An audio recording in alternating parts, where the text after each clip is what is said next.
예, 오늘 본문의 말씀은 그 유명한 미디안과 300용사의 이야기입니다.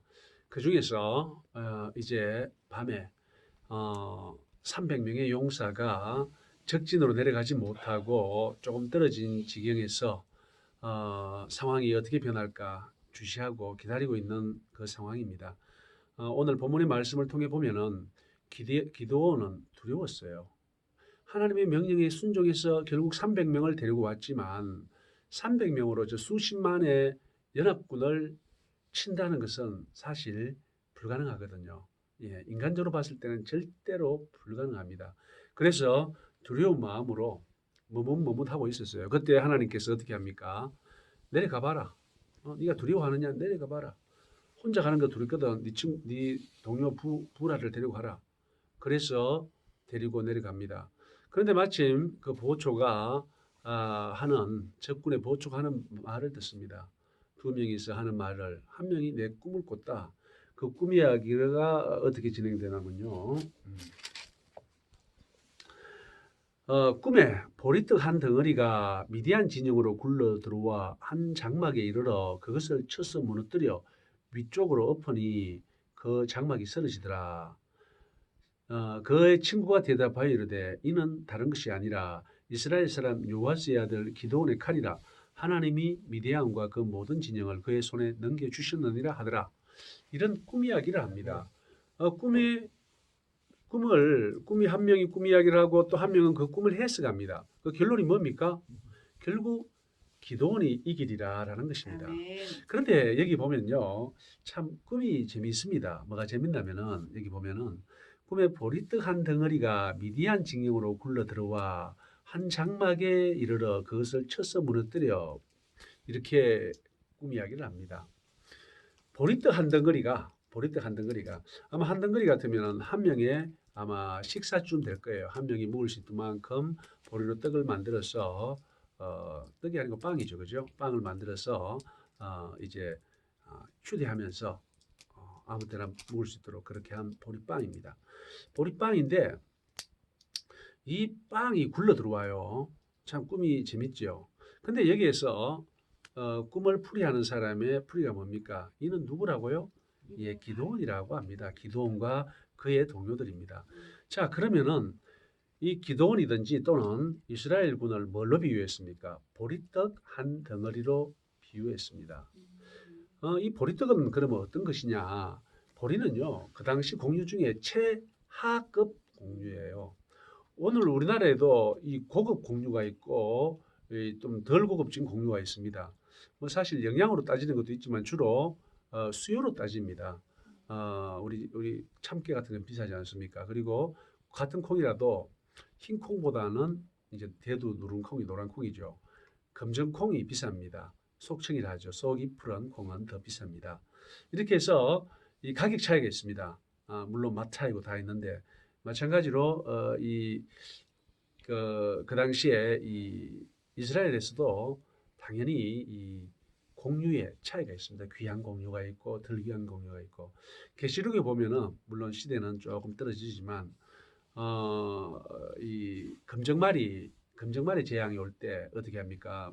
계시록 6장 6절에 보면 이 한 데나리온의 밀 한 대요. 한 데나리온의 보리석 대라 이렇게 얘기를 합니다. 한마디로 밀 한 대와 보리석 대가 한 데나리온에 팔리는데 같은 가치다. 한마디로 3분의 1 가치밖에 없다라는 것입니다.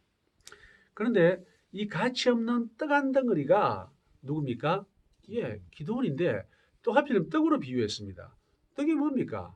누구나 먹을 수 있는 먹어버리면 그만이에요. 한마디로 굉장히 얕잡아 볼 수 있고 가치 없게 볼품없이 볼 수 있는 그러한 존재가 누구냐 하면은 그 당시 이스라엘이라는 것입니다. 그러니까 이들은 힘을 못 쓰는 거예요. 힘을 못 쓸 뿐만 아니라 겁을 내서 그 이 침략자들과 맞서 싸울 힘도 없어요. 용기도 없어요. 그때 누가 났습니까? 결국 기드온이 나서고 결국 300명만 남게 된다는 것입니다. 객관적으로 봤을 때 그들은 뭡니까? 보리떡 한 덩어리에 불과한 미미한 존재들이라는 것입니다. 오늘날 이 청와대 앞에서 기도하시는 많은 분들 하늘에서는 정말 귀하고 큰 분일지는 모르지만 인간적으로 보면요 아무것도 아닙니다. 정광훈 목사님이 말 안 합니까?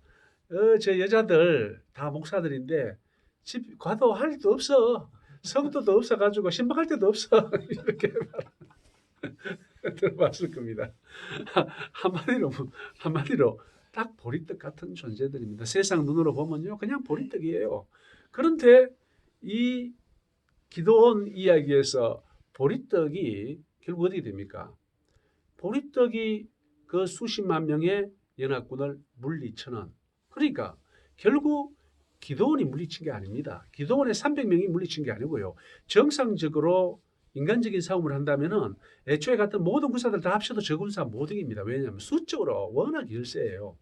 그러면 누가 했습니까? 하나님이 했습니다. 결국 300명을 보낸 이유도 나중에 이겨놓고 우리가 잘 싸웠다, 우리 전략이 좋았다, 뭐 이런 소리 못하게 하기 위함입니다. 전략이라고 하나님이 내려주신 간단한 전략뿐이지 않습니까? 결국 뭐냐면은 전쟁은 누구에게 속했다고요? 여호와께 속했다. 전쟁의 주인은 여호와께 속했다라는 말을 철저히 보여주는 거예요. 오늘날 우리가 싸우고 있는 이 악한 정부 정권과의 싸움, 악한 세력들과의 싸움은 결국 싸움의 주인은 누구라고요? 우리가 아닙니다. 바로 전능하신 전쟁의 신이신 여호와 하나님이 이 전쟁의 주인이라는 겁니다. 아멘. 그래서 우리 다 볼 일 없습니다.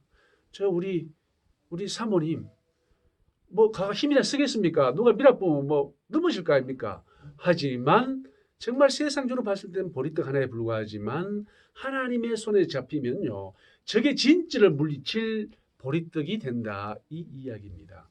결국 우리는 오늘날 우리의 힘과 능력과 또는 지혜와 지식을 의지하면 안 됩니다.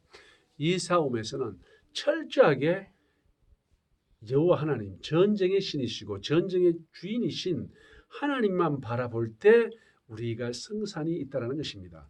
우리의 약함, 부족함은 문제가 되지 않습니다. 여기에 나와 있는 가장 미천한 보잘것없고 가치 없는 우리는 보리떡 한 개라도 아무 상관이 없습니다. 왜요? 하나님의 손에 잡힌 보리떡 한 개는 적 진지를 깨버립니다. 하나님의 손에 잡힌 우리 보잘것없는 한 사람 한 사람은 저 청와대의 괴수를 깨버립니다. 바로 그것이 오늘 이 본문을 통해서 우리에게 주는 교훈입니다.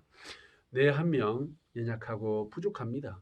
세상적으로 아무런 힘도 능력도 또는 권세도, 또 여기 있는 분들 돈도 없는 줄 압니다. 돈도 없습니다. 하지만 그것과 전혀 문제 없습니다. 보리떡 같은 보잘것없는 이 음식 떡덩이 하나라도 전능하신 하나님께서 함께 하실 때 적의 진주를 무너뜨리고 기도원과 300명의 그 용사들이 여호와의 손에 붙잡혀 있을 때 그 십수만의 침략자들을 물리칠 수 있었다는 것입니다. 아멘. 그러면 우리는 어떻게 해야 됩니까? 우리는 철저하게 전능하신 하나님 앞에 무릎을 꿇어야 됩니다.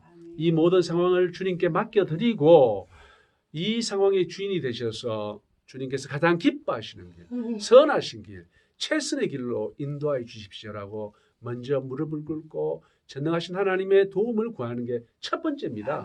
그 다음은 뭡니까? 믿음은 또 행동하는 것입니다. 우리 작은 머리, 이 보리떡 한 개 같은 내 머리수 하나가 모여졌을 때 그것은 적의 머리를 깨는 폭탄이 될 수 있습니다. 바로 그러한 심령으로 지금까지 이 애국운동에 동참하신 줄 알고 있습니다.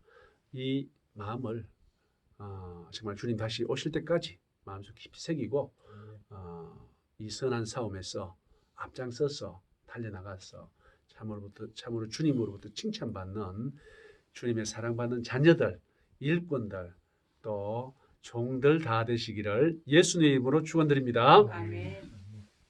할렐루야. 아버지 하나님 감사합니다. 전능하신 아버지 하나님을 찬양합니다. 저희들이야말로 보리떡 한 개입니다. 아무런 힘없고 권세 없고 능력 없고 돈 없는 연약하고 부족한 보리떡들입니다. 하지만 주님의 손에 붙들린 그 보리떡 한 개는 적 천막을 하나 무너뜨립니다. 그렇습니다. 주님의 손에 있는 보리떡은 보잘것없는 저희들은 하나님의 강력한 무기가 됩니다. 하나님께서 하신 것입니다. 이 사실을 가슴 깊이 새기고 저희의 연약하고 부족하지만 이 한 몸 보리떡처럼 굴러서 적진 앞에서 적을 무너뜨리는 그러한 하나님의 보리떡으로 사용받게 하여 주시옵소서. 예수님 이름 받들어 기도드리옵나이다. 아멘. 아멘.